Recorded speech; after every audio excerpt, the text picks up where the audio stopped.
Et je vous retrouve pour le plateau de Regard Croisé. Merci de toujours rester fidèle au programme du soir. C'est nous. Bienvenue si vous nous rejoignez dans ce 4e numéro de Regard Croisé de cette semaine. Encore 4 sujets à aborder avec nos invités. Nous parlerons d'abord du Nigeria. Au moins 21 morts lors des manifestations selon Amnesty International. Après le Nigeria, nous irons au Niger. Les autorités reconnaissent officiellement le nouvel ambassadeur du Bénin.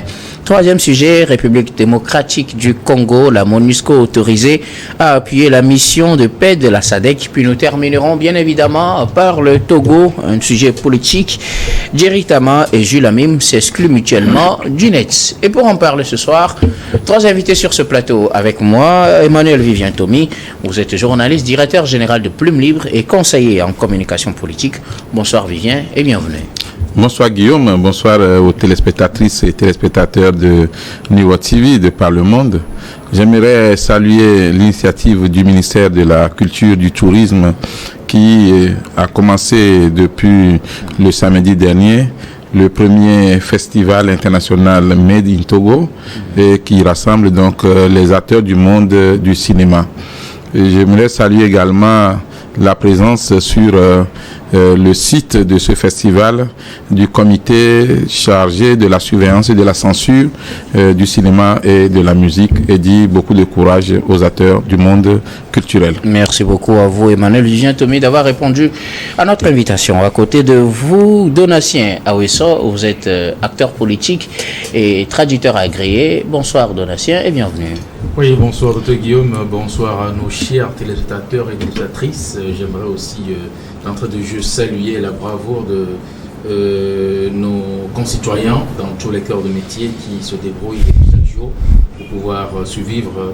Nous connaissons très bien la vie chère qui est en train de sévir. Et aussi, je salue par ici tous les administrés de ma commune, le Golfe 5. Merci beaucoup. À vous, Donatien Awesso, je rappelle que vous êtes conseiller municipal à la commune Golfe 5, justement. Bien évidemment. Notre 3e invité ce soir, Gabin Adjao, vous êtes juriste et directeur de cabinet Jurist Consulting. Bonsoir Gabin et bienvenue.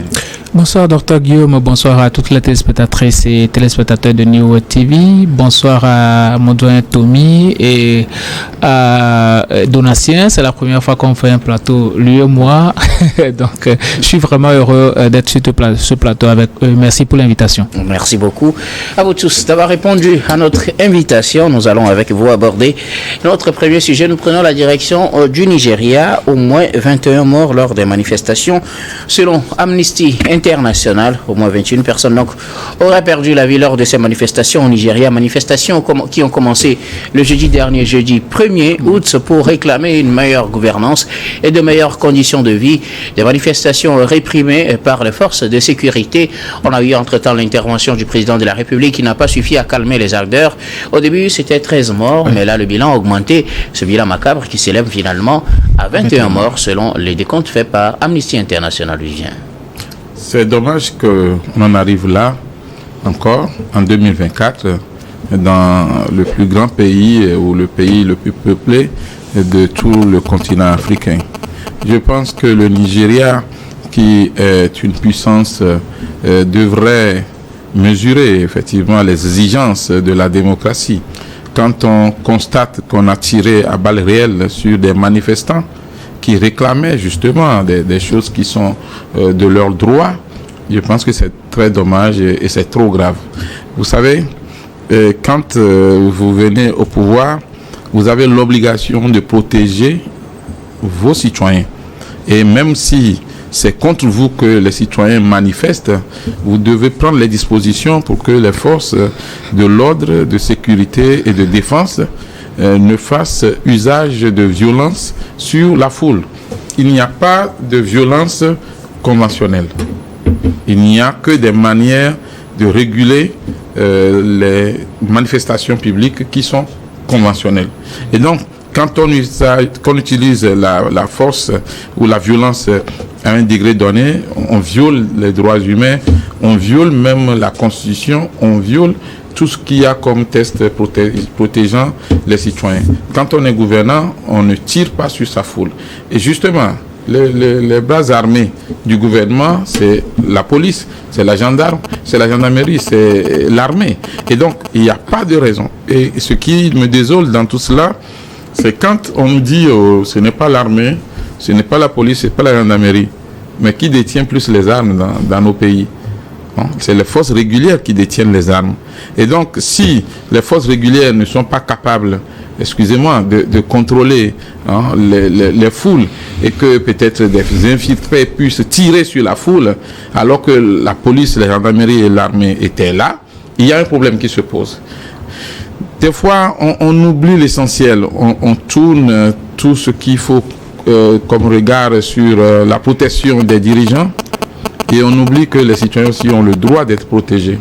La vie humaine coûte plus que tout dans le monde, et la Déclaration universelle des droits de l'homme déjà disait que la vie humaine est sacrée. Et donc, condamner ce qui s'est passé au Nigeria et dire que le gouvernement de M. Tinubu doit faire un effort pour que ça ne se répète pas, mais mettre tout en œuvre aussi pour que ceux qui sont les auteurs de ces actes soient punis, ça va persuader les forces de l'ordre et de sécurité à ne plus utiliser la force. Merci. Dire aussi que les policiers, les gendarmes et les militaires qui font du zèle doivent savoir que quel que soit le cas, quand il faut punir, ce n'est pas l'armée qu'on va punir, mais c'est les personnes inculpées dans l'armée qui seront punies. Et donc, il ne faudrait pas faire exagérer et dire que, écoutez, moi je vais les calmer parce qu'on connaît ce langage-là. Ne vous inquiétez pas, il suffit de 2 balles et puis ils vont prendre la fuite. 2 balles sur tes parents, 2 balles sur tes frères, tes compatriotes, c'est une violation grave des droits humains et il faut répondre de cela. Vivement que cela ne se reproduise plus. Merci beaucoup. À vous, Emmanuel Vivien Tomi. Donatien Wesso, 21 morts dans les manifestations qui ont démarré jeudi dernier au Nigeria. Ces manifestations visaient à réclamer une bonne gouvernance et de meilleures conditions de vie. C'est toujours grave quand on apprend que des gens tombent dans les manifestations qui, au départ, sont souvent pacifiques. Parce que nul ne sort de la maison avec une intention de casser, sauf certains qui sont des infiltrés. Et ici, ça fait toujours mal d'entendre ceux qui détiennent la force légale dire qu'ils n'ont pas tué, alors que je nous renvoie tout de suite au Bangladesh où la police est venue faire son mea culpa, demander pardon d'avoir tiré sur des étudiants qui manifestaient. C'est pratiquement dans certains pays en Afrique qu'on retrouve cela quand il y a des manifestations. Actuellement en Angleterre, disons en Grande-Bretagne, il y a encore des manifestations et la police use des moyens, je peux dire, des moyens conventionnels, si je peux dire. On a les jets d'eau, c'est pas à moi de leur apprendre comment on maîtrise une foule, mais tirer et surtout à balles réelles, on a les balles en caoutchouc, mais ces balles en caoutchouc aussi, il faut voir les endroits du corps où ça touche, ça peut provoquer de la mort. Même les lacrymogènes ne doivent pas être tirés directement. Oui, c'est en l'air, on tire. Voilà. On tire. Mais nous voyons dans certains pays où on vous vise, on tire directement et c'est dans votre habit ou bien sur votre dos que vous allez recevoir cela. C'est des fois en le faisant, ceux de l'extérieur, je parle des occidentaux, nous traiterons toujours de sauvages, nous traiterons toujours de tous les mots, les noms d'oiseaux, et après c'est aux fameux panafricains de venir dire que pourquoi on nous traite ainsi, alors que c'est nous-mêmes qui nous laissons juger ainsi. Pourquoi tirer sur des gens qui réclament une bonne gouvernance? Quand il s'agit de la bonne gouvernance, déclencher des discussions entre vous et les représentants de ces manifestants, ça peut aller. Ou bien même sortir des déclarations. Déjà, quand vous savez que la population veut manifester, vous pouvez couper les herbes sous les pieds de ces manifestants en sortant même à la veille de la manifestation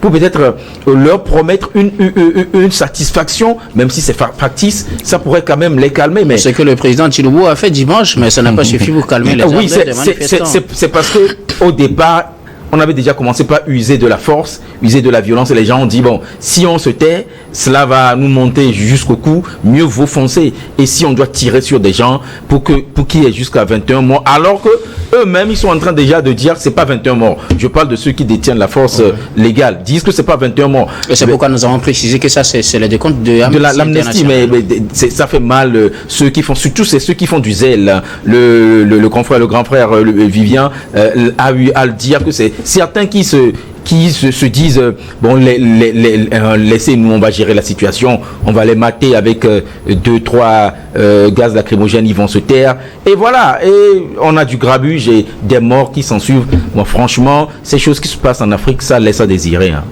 Merci beaucoup à vous.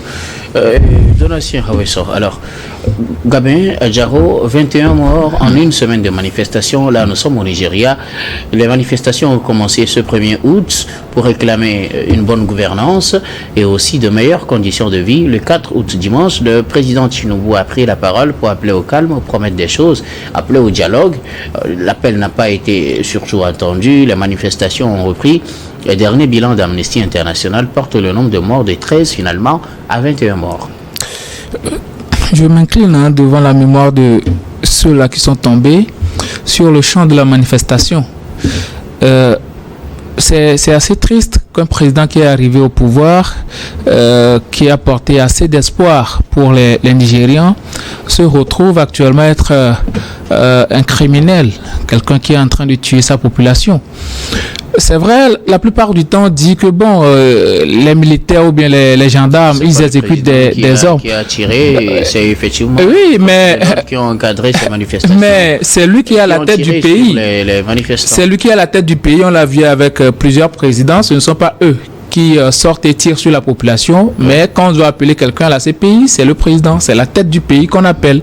Donc aujourd'hui, tout ce qui est désagrément aujourd'hui dans le cadre de cette manifestation au Niger a imputé à Bola Tinubu.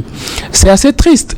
La facilité avec laquelle la plupart des gendarmes en Afrique ont attiré sur une population qui est en train de manifester les mains nues. On l'a vu la dernière fois au Kenya, des gens en étaient morts tout simplement parce qu'ils réclament de meilleures conditions de vie, ils réclament une diminution des taxes. Ici, on est en train de vivre la même situation.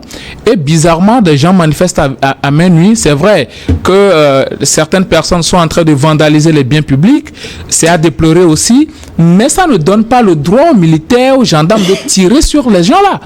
Et ce qui est encore bizarre aujourd'hui, c'est que le gouvernement dit que non, ce ne sont pas les militaires, les gendarmes qui ont tiré sur la population, mais ce sont des infiltrés ou bien des gens mal intentionnés.